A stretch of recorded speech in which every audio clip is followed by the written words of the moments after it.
তোমরাও কি চাও পুজোর আগে অল্প টাকা ইনভেস্ট করে নিজের একটা সুন্দর মেকআপ ভ্যানিটি বানাতে? তো আজকের ভিডিওটা তোমার জন্যে। শুধু মেকআপেরই জিনিস নয়, নেলসের যাবতীয় সব জিনিস এখানে পেয়ে যাবে, তাও আবার অনেক কম প্রাইসে।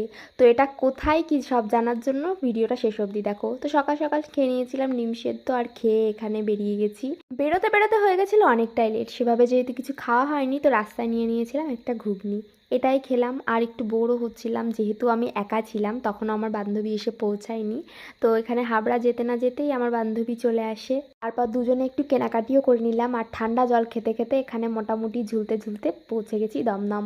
আমাদের দোকান ভিজিট করার টাইম ছিল 11টা, কিন্তু দমদম স্টেশনে পৌঁছাতে পৌঁছাতেই আমাদের বেজে গেছিলো 2টো। রিজন একটাই, আমি অলওয়েজ লেদুস একটু। তো বেরোতে বেরোতে সেদিন অনেকটাই লেট হয়ে গেছিলো। তো দমদম স্টেশন থেকে এখানে বেরিয়ে গেছি। স্টেশন থেকে বেরিয়েই যেতে হবে টোটো স্ট্যান্ডের দিকে। তো আমরা এখানে সেটাই করছিলাম, টোটো স্ট্যান্ডের দিকে গেলাম। তো এখানে গিয়ে জানতে পারি এটা ঠিক জায়গা নয়। তারপর আমরা ওখান থেকে চলে আসি বাজারে। তো এখান থেকে আমাদের টোটো ধরতে হবে।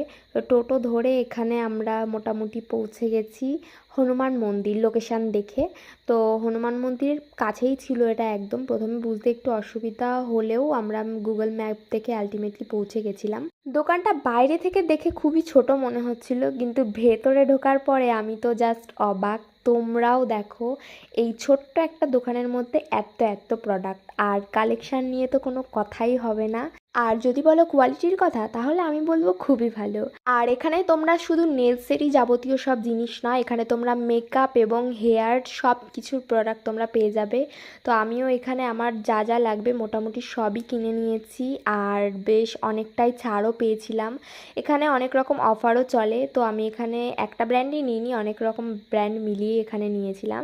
তো তারপর এখানে স্টেশনে এসে ট্রেন মিস করি, আর তারপর এখানে বেরিয়ে গেছি শিয়ালদায়। শিয়ালদা থেকে এখানে 6 নম্বরে আমাদের ট্রেন দিয়েছিল, তো সেখানেই যাচ্ছিলাম। আর সারাদিন যেহেতু কিছু খাওয়া হয়নি, সন্ধ্যা হয়ে গেছিলো, তো দুটো বার্গার নিয়ে নিয়েছিলাম।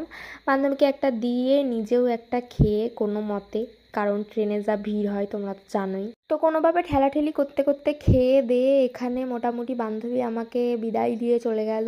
তখন তো আমার আরোই মনটা বেশি খারাপ হয়ে যাচ্ছিলো, আর বাইরে হচ্ছিল সেই লেভেলের বৃষ্টি গাইজ। আর শুধু বৃষ্টিই না, মেঘ বিদ্যুৎ যেখান দিয়ে পাচ্ছিলো চমকাচ্ছিলো, আমার তো প্রচুর ভয় লাগছিলো। তো তারপর 100 কোটি বছর অপেক্ষা করার পর আমি বনগাঁতে ফাইনালি নামি।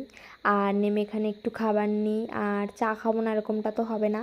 চা খেয়ে এখানে বাড়ি চলে এসেছি। বাড়ি এসে ফ্রেশ হয়েছি, মা এখানে দিয়েছে ডিম টোস্ট, সেটাই খেয়েছি। তারপরে আমি দেখো প্রোডাক্টগুলো তোমাদেরকে দেখাচ্ছিলাম। আর সেদিন ছিল গার্লফ্রেন্ডে, তো এই সুন্দর গিফটটা আমি পেয়েছিলাম, আর ট্রেন থেকে এইটাও নিয়েছিলাম ব্যাগটা। তারপর রাতে খাওয়ার পর এখানে একটু ফল খেয়ে নিলাম আর একটু চকলেট খেয়ে নিলাম।